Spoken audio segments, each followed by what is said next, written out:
I've never actually watched a Steve McQueen movie before, despite him being known as the King of Cool. Shocking, I know. But that stops now with my review of the 1968 The Thomas Crown Affair. I was originally going to review the Pierce Brosnan version, but I've done a lot of his James Bond movies recently, so I decided to take a look at the Steve McQueen version instead. So it's time to get a bit nostalgic. Is Steve McQueen still cool by today's standards? Does he look good in his 1968 suits? Would you wear them today? Let's take a look. Welcome to 1968, the age of style, when cars were made of wood, where screens couldn't make up their minds, and men dressed like men. Let's start straight into the star of the movie. The suit, that is, not Steve McQueen. Though in this case, he is definitely the man who wears the suit. This is a three-piece Glen check grey suit with notched lapels. The jacket lapels are an excellent width for the build, and the shoulders are structured, giving him a very manly appearance. It's a two-button suit, which had pretty much taken over as the dominant style by the late 1960s, replacing the three-button suit. The fabric is a lightweight worsted wool, for the time, but would be considered a midweight fabric by today's standards. And the check is a mid-contrast check, neither too loud nor too subtle. The pockets are standard flat pockets. It is a subtle but stylish suit, and wearing it today would make it a standout piece, yet not too crazy. It's a good-looking suit, but the drape could be better. I'm not sure if this is because of the relatively lightweight fabric, or the fit, but it is very slightly off, which affects the drape. Lighter weight fabrics don't drape as well as heavyweight fabrics. Hi, I'm Michael, and welcome to my channel for the love of suits. If you're new here, we try to find inspiration on how to dress well from the best dressed men on the screen. Drop a new video every Wednesday and shorts throughout the week. The trousers are high-waisted, which was the standard height to be worn by men due to man's natural waistline. But this faded out in the 1950s with the popularity of the denim jeans and their lower waistbands. But they are more comfortable for men to wear and are coming back into style. They are straight pants with no pleats or cuffs, very businesslike. The vest, or waistcoat, is interesting. It's a single-breasted waistcoat, but has a flat cut at the end more typical of a double-breasted waistcoat. It's quite a short waistcoat, but meets the rise of the trousers nicely. And of course, we cannot miss the pocket watch, which in the 1960s was quite rare.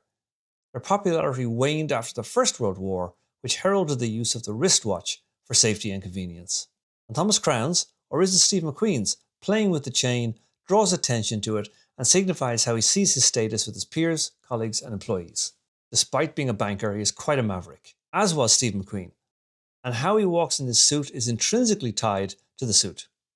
He's a confident man wearing an excellent suit, which in turn gives him confidence, and it comes across in the way he walks. Or is it a swagger? A relaxed but self-assured gait. And with the suit he has on a blue shirt and French cuffs. French cuffs had also started to fade from fashion in the 1960s, which marks Thomas Crown as not being very trendy and quite traditional. A plain blue silk tie and a blue pocket square. The suit appears to be quite a cool grey suit, but as we shall see, out of the cold bank atmosphere and into the warm sunshine, the suit appears to be practically brown. And inside his home, it's a more balanced warm grey. Wool is known for its many benefits, but behaving like a chameleon is not one of them. This is the effect of different lighting on film more than fabric. And in real life, your suit would not oscillate in tone as much. If you're enjoying this video so far, then please hit that like button. And better yet, subscribe and hit the notifications bell. It really helps the channel and I really appreciate it. Also, check out our comments section. We have a great community there. Naturally, Mr. Crown owns a great chalk-striped flannel suit. If you've got two or more suits in your wardrobe, you should definitely think about one of these for being your next suit. Flannel is basically the poor man's cashmere.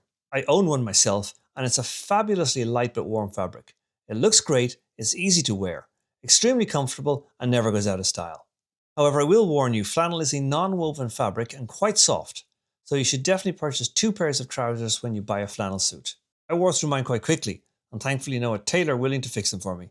Mr. Crown has his set style, and once again we can see the two-button notched lapel three-piece suit, complete with a shirt tie and pocket square, but no watch chain this time. And Thomas knows how to dress casually in this classic look from the movie. Beige chinos, a blue t-shirt with a white sporty stripe around the crew neck, and that iconic Harrington jacket.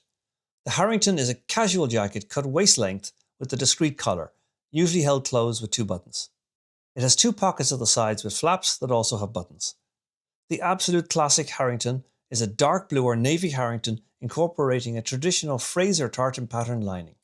Sometimes, but not always, the waistline and wrists of the sleeves are elasticated. And the look is complete with his equally iconic Persol sunglasses. At the polo match, Thomas wears proper polo gear on horseback. but I had to take a moment to admire that cine camera. I'm sure it was considered small and portable at the time.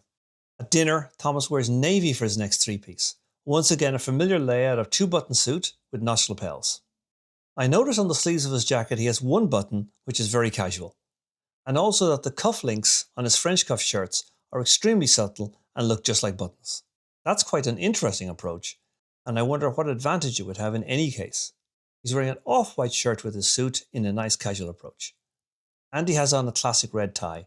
I'm not a fan of a bright red tie, I find it a bit gauche.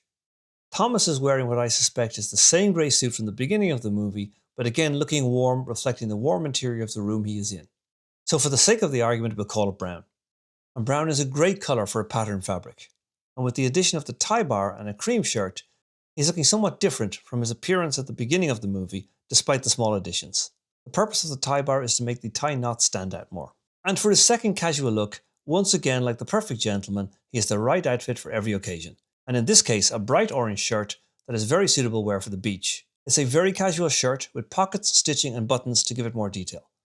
More details on shirts means it's more casual, and by implication, a plainer and simpler shirt is more dressy and formal. Even though on the beach he has toned down the orange with a pair of navy swimming trunks. And a dune buggy. I like a man who knows his style. So once again Thomas Crown is wearing a three-piece notched lapel suit. This time a grey worsted wool suit. He has a pinstripe shirt with a subtle stripe, and a bright purple necktie with a slight dimple. When you know what works for you, it makes sense to keep wearing it. So how do you think the style of 1968 holds up today, almost 50 years later? And would you like to see me cover the 1999 Pierce Brosnan version of the movie? Let me know in the comments as usual. Really appreciate you watching till the end, and I'll see you with a new video next week.